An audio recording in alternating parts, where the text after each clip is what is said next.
Hello YouTube, this is RCB Wonders Productions with a new video for you today, and today we're going to proceed with our third Age Total War MOS submod for Medieval Total War. Well, that went better than expected. Anyway, when we last left off, we had a major breakthrough here in Mordor, managed to take Durfang, and we finally unified these three main fortresses of Mordor. Thing is, they still have this main unit production center, which kind of is pissing me off due to their Morin on guard, which pisses me off quite a lot. So I'm going to have to deal with them. However, before we do so, I do need to take Orc Camp, and Orc Camp has a Nazgul there. Yeah, I know this because I played a little bit with Mordor because I never done it. I think I shouldn't have, because I feel as if I kind of cheated, because now I know the locations of every of their main generals. I mean, as long as they didn't change them here whilst we continue to play. But yeah, they do have a Nazgul here. But I doubt that they don't have a Nazgul here in Mornon, but you start with a Nazgul in the Mornon and stuff like that. But yeah, I think we already killed 4 Nazgul something, but yeah, this major breakthrough was awesome because now we have a little breathing space thanks to that, and we also took care of a few armies here in against Harad. So happy times finally for a long time that for really a long time that I don't remember really when was the last time we had this sort of breathing space. So what are my intentions right now? My intentions are going to completely proceed and not stay too much on the defensive. No, I am going to proceed with the invasion of Harad, and I'm going to take Gobel Midland to deviate some of their armies from Amon Efel, so that I can send an army from Nindad Estalad to take Amon Efel. And yeah, we're going to proceed to take Ostifil, as you can see right here, and then take Tir Efred. Whew, but Ostifil will be hard, I think, because they have Ithilian Rangers. So yeah, things can only get better, I think. So, what am I going to do here? I'm going to take out this army of Mordor with our steward. I'm going to take them both on at the same time. On the Orc Maulers and Orc Bands and Orc Raiders, so yeah. Let's do this battle. Okay guys, here we go. We're managing to cut off the reinforcements from the main army that is hiding up here like true cowards. So yeah, I hope this battle will be an easy one. Oh, and give me just 1 second, I'll be right back. Alright guys, I'm sorry about that. Was an urgent matter, but the thing is that she lost the battery on phone and she can call it any second, so I might have to do this again. But it's quite alright right now, so let's proceed with our Gondor Campaign. Victory will be ours. Okay, so the commentator already announced victory is ours, so it seems that we're going for the right way. If we kill the general, things will be a lot easier. I hope my cavalry can, the few knights that I have can do quite a nice sweeping job through them. Would it be possible to... Can't forget that these guys I think are coming for me. Okay, let's send this militia here. So people have been saying that that I've been criticizing Gondor militia a bit too harshly, and you know, it's probably true. It's probably true, but the thing is that it's not that they suck, is that I am restricted to them. I mean, I built the barracks and I thought I would get better units, and I still can't get those standard units of Gondor, which makes me kind of sad. The thing is, you know, I actually like the Gondor militia, but I have to say it, they suck, just like any other militia. That's why they're called militia, not professional troops. It's militia. But actually my favorite militia in the entire game is the Dale militia. They just look so cool, and they look professional to me in a way, as Dalian ways. But I think we can all agree that the worst militia in game is the Free People's militia, which is just the fucking worst. First of all, they're spearmen. And spearmen useless to cavalry. So yeah, that's and they only have 2 attack, and their charge is 1. So and defense, I think it's 6 or something. No, I don't know. I'm not gonna say, but it's very low. So yeah, if you remember you can watch my Free Peoples of Eriador Let's Play, which sadly I didn't finish, and I wish I could. I wish I could have saved my files, but as you know, may or may not know, my computer crashed, and crashed before I could actually save those files and all that. So, and I was really enjoying that campaign a lot. I was having so much fun because Arnor is my favorite faction. And I was so close to getting Arnor. I think all that I needed was to capture Graham and build the throne room of Arnor, and that was it. Our men have captured the enemy and general. I would have Arnor. Well and make it so but yeah, the the computer crashed, and it got me actually a bit depressed, really.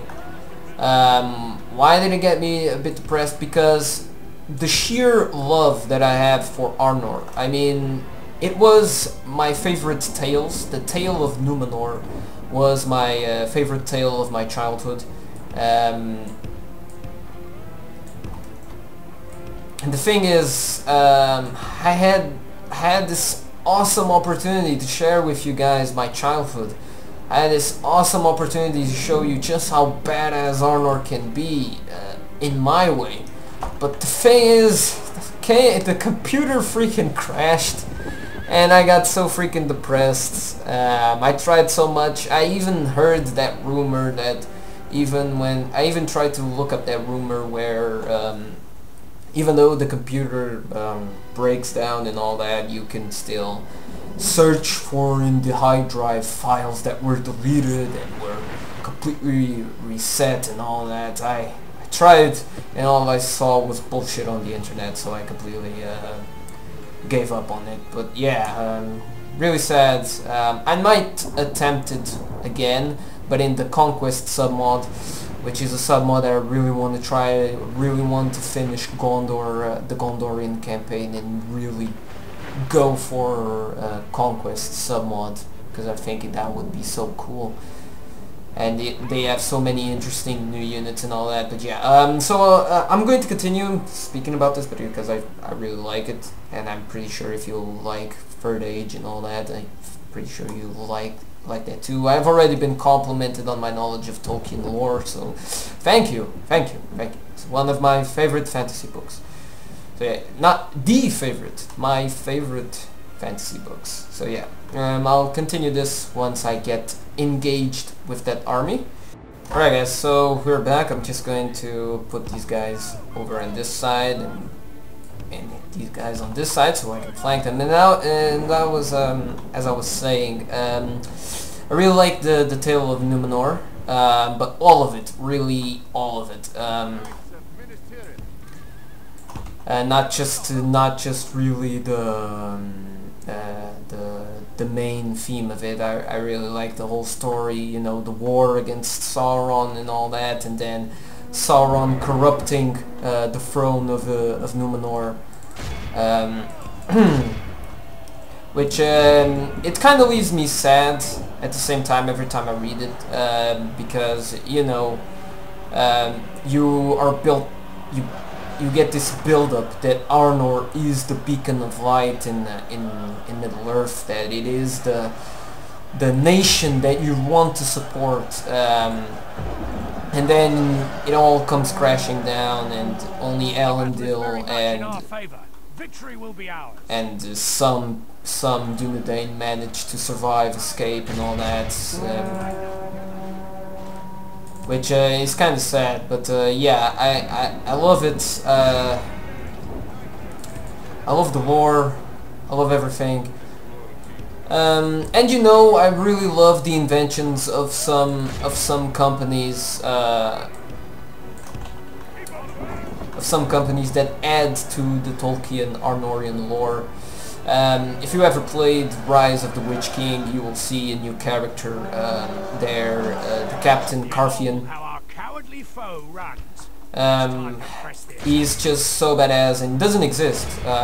It doesn't exist. But they even made the backstory for him, where he got promoted to captain after defeating a horde of trolls and all that. It's actually kind of interesting, and it's a pretty badass hero, you know. Some people don't like it. Some people don't like it that you had new characters to the Tolkien lore, because there are already a lot of them. But the thing is, the more characters you had, the better. I mean, making non-canon characters, as long as they're good, as long as they're you get this attachment to them, I mean they're welcome. I mean, I loved Carfian, and I loved Third Age Total War. I loved the Angmar characters, apart from Rogash. I mean, Rogash didn't really add much, and he didn't even use them much in the campaign. He was just too powerful, and you only use them in a few missions. Okay, the general is dead. Thank the Lord. The Valor, I mean. And yeah, let's stack these 99, because 14 aren't enough to make a unit, I think. But the thing is, like I was saying, Rogash wasn't really an interesting character. Waldar was the only hero of Angmar that actually existed, but we don't know his name. We don't know if his name was Waldar, because when the Witch King attacked Rudar, it got commanded by this war chief, but his name is never mentioned, and he wasn't, at least I don't think he was a Dunedain, so he didn't live that long, and the war for Arnor lasted around 400 years? Something? Yeah? 400? 300? Yeah? It went over so many kings. Yeah, around 400 years or 300. I don't remember.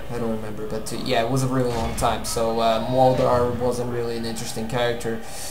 It was an interesting character. I liked him, but it wasn't his name. Wasn't his name. But yeah, okay. I'm going to skip this, and I'll continue this information in the campaign map. I'm gonna execute them.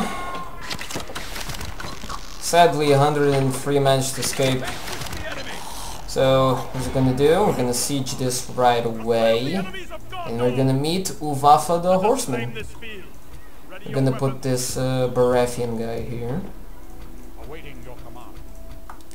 gonna put Faramir helping his father siege Orc Camp. They're already bringing some reinforcements, quite alright.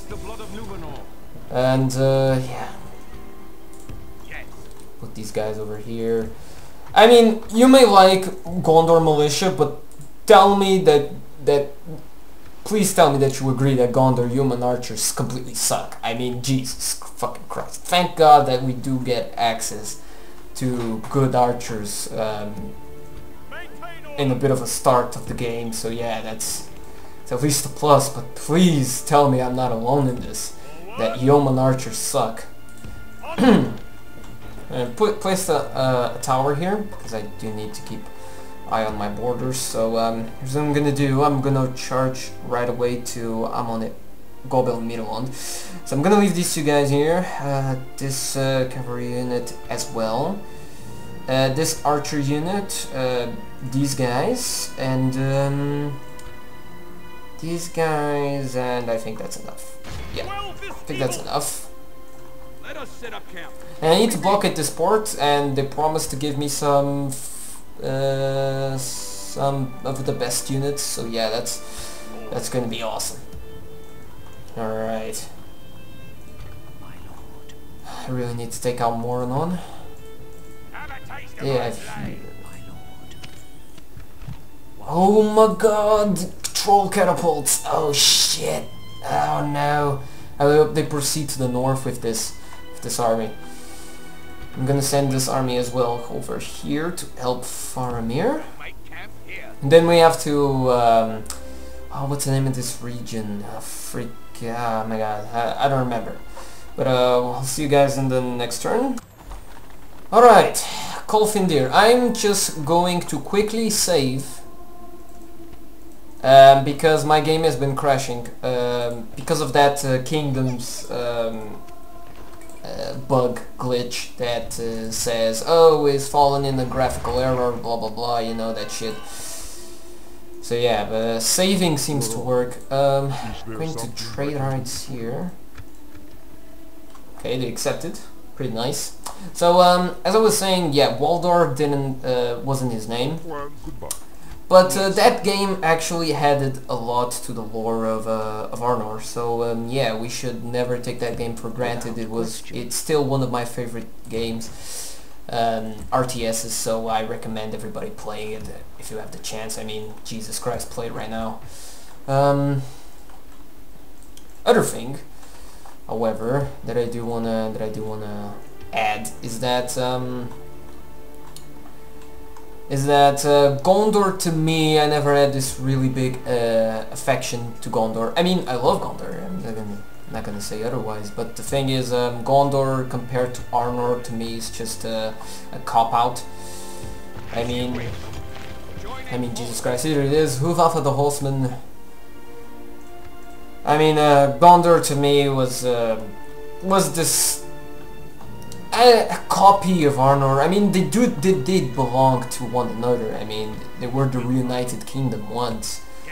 But the thing is, Arnor had so much history behind it. It was the seat of power of Númenor, not Gondor anymore. So yeah, that's why I love Arnor so much. And I still get sad sometimes when I think of how did I let that happen in my computer. Okay, I'm gonna send this army here to Barad Harn. We can go no further. Protect the blood of Númenor. And yeah, okay. Siege Gobel Mirland, and then attack freaking the port. I'm gonna let these armies go here to Gobel Mirland and then attack. And then make an attack from here, from this side. Should be nice. Should be well thought out and planned. Right, so I'm just going to auto-resolve this battle for victory. You all expected that. We've destroyed them. Population to be massacred, gold coins gained. This should be nice. Need to make a museum, library, blah blah blah, whatever. Protect the blood of Númenor. Okay. These guys are uniting their armies right over here, so I'm gonna put these two guys together. Father and son. And I guess that's it for this part. This turn, I mean, not part. I need to reinforce Kirith ER because Isengard always takes the best of Rohan, and they have this access to the west of me, so yeah, I'm a bit paranoid. Healthy paranoia never hurt anybody.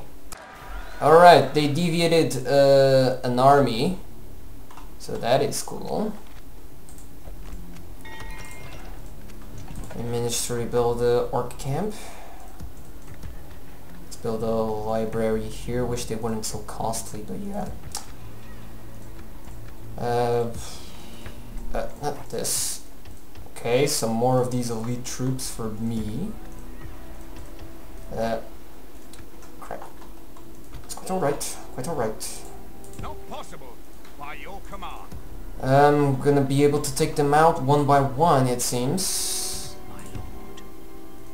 Okay, Mordor isn't sending any armies to Enith and Nun, because now they're concentrated here on the center of their realm. Ready your They weapons. probably never expected Gondor to make it this far. Oh, I don't have money, so I just completely wasted this turn. So this guy's gonna stay here, plus these 2 regiments, and I'm going to attack these armies. Onward. Eisenmouth, that's it, that's the name.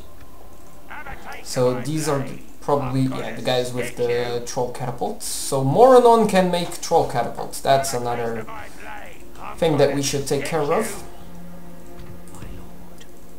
Have a taste of my blade. I'm gonna The less units that, the less elite units that they can make, the better.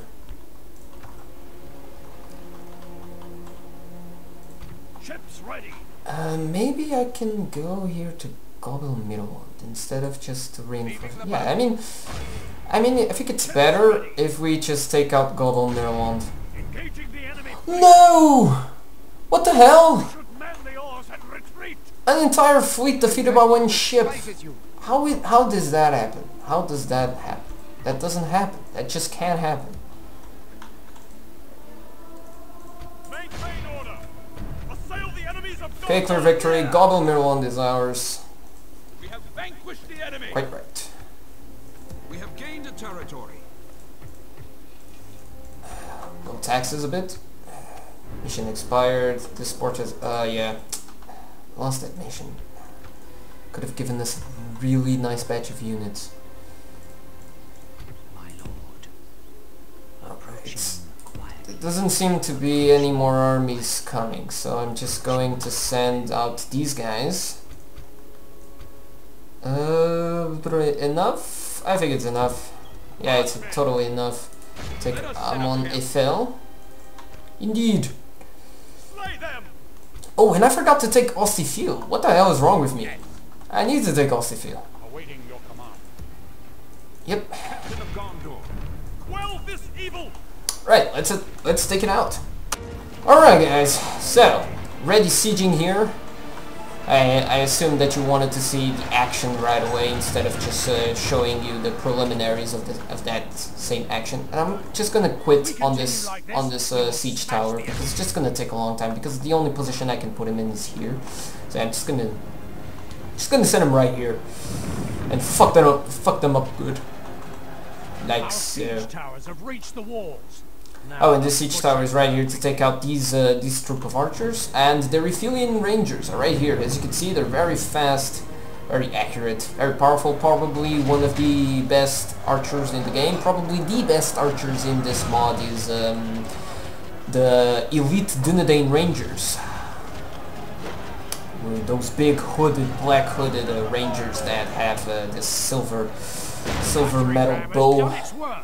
Which is probably hollow steel bows, which, if you don't know, hollow steel was a bow invented by the Dunedain, which increased their pierce of arrows, increased the force, and was was very flexible. I think they learned that technique with the forger, with the ancient elven forges of Urgen. No, not Urgen. No. Urgen was destroyed long before the Minoru existed. No, but I think they took lessons from elven forges because you know, dwarves are known for having the best weapons, the best forges, the best techniques. It's true, but that's mostly in crafts and buildings. Elves knew how to make weapons better, more flexible, more. While dwarves made weapons that completely rely on brute force, elves like to make weapons that rely on agility, speed, and they're so much more resistant. So yeah, that's. I think hollow steel bows came from the elvish communities that lived in Arnor. I think so, yeah. I know it's also something for you to know that you probably didn't, but it's something that that I think existed because you know, Tolkien liked to base his literature on modern society. If you see a bit of writings, you can see that there are some correlations with today's world, you know, corruption and all that. But the thing is, I studied a bit of sociology, and I get to know a bit about communities, and this doesn't really take a course and all that. This is really actually common sense. But the thing is that actually is a pretty awesome idea, is that elven communities in the Kingdom of Arnor were large. Okay, they were really large. Practically the entire east of Arnor was completely influenced by Elvish culture and a bit of Wildman culture. Rudar was at that time when the kingdom was completely unified, not during the time of the separation of the Triumvirate. During that time of unification of the realm of the Kingdom of Arnor, the Rudar was completely influenced by elves due to Rivendell, the Mirkwood merchants and all that, you know, which at that time wasn't named for the Forest of Mirkwood, you know. So what I'm trying to get at this is that there were actually elven, I'm just gonna say elven Dunedain Rangers, even though those are two different races, but elvish Dunedain Rangers. What I mean by elvish Dunedain, even though they're two different races, is that it was elvish rangers trained by Dunedain, which is pretty an epic idea if you think about it. I mean, in communities, in modern day communities, foreign communities, we get people adapting to this all sorts of new technologies and all that their countries don't have, especially people from Africa, which come from undeveloped countries. So the thing is, even though Dunedain Rangers were actually helped by and achieved the status that they had thanks to their training with the elves. The thing is that the Dunedain actually surpassed the elves. They were just so freaking good. They spent their entire lives learning with elves and actually making this hybrid of rangers, you know. So that's a pretty cool idea. So when elves go and learn more about about archery with these Dunedain Rangers, it just, I mean, Jesus, just think about the power, just think about the eliteness of this. I mean, Jesus freaking Christ. Of course, that all ended with Angmar. Later, you know, all the Dunedain learned from the elves. That was it, just like Aragorn and Alberad.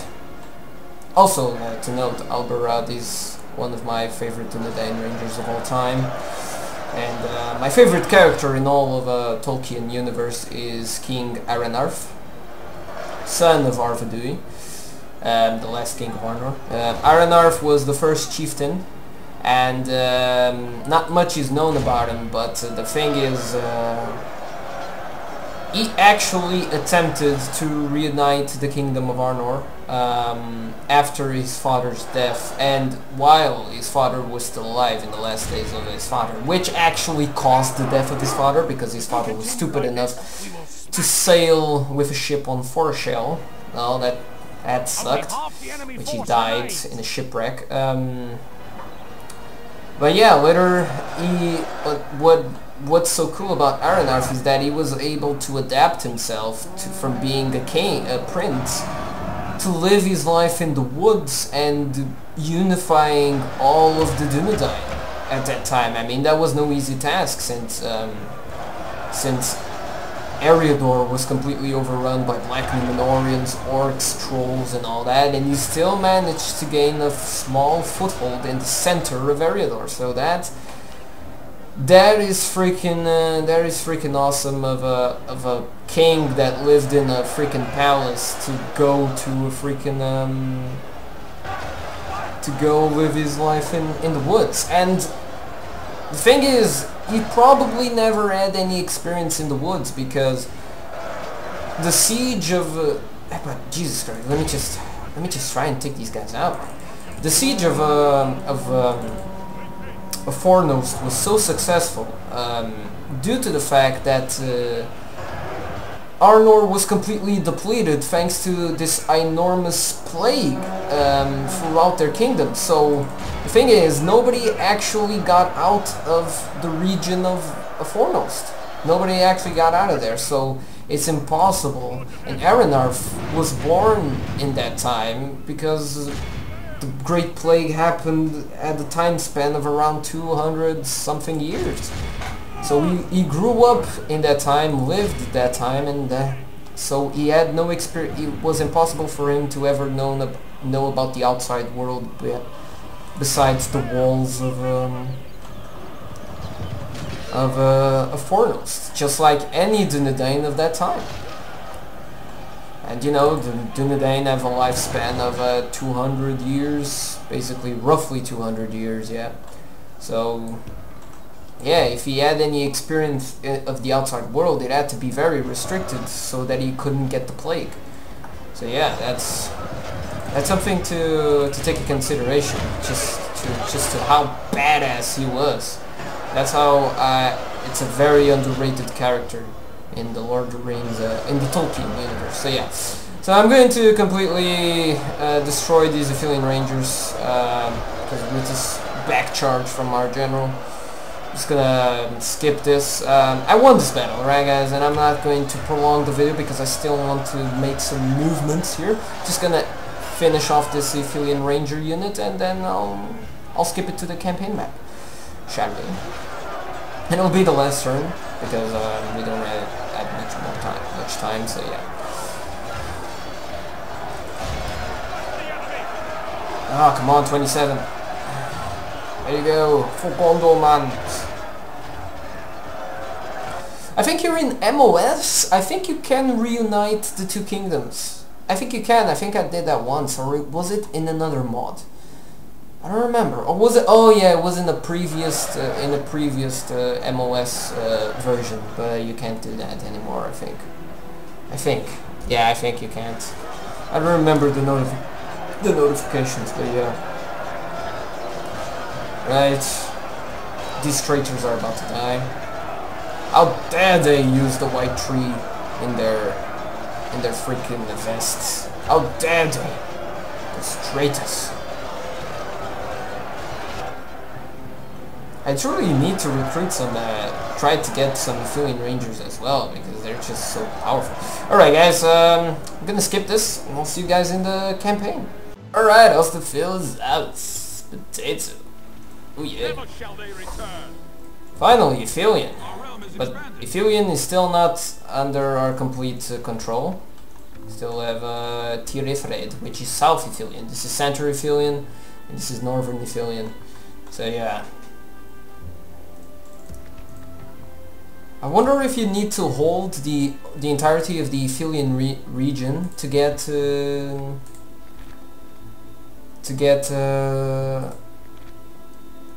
Aphelion archers. Citadel Guard. Gondor Pikemen. Winged Swordsman. Winged Swordsman, holy shit. That does sound good.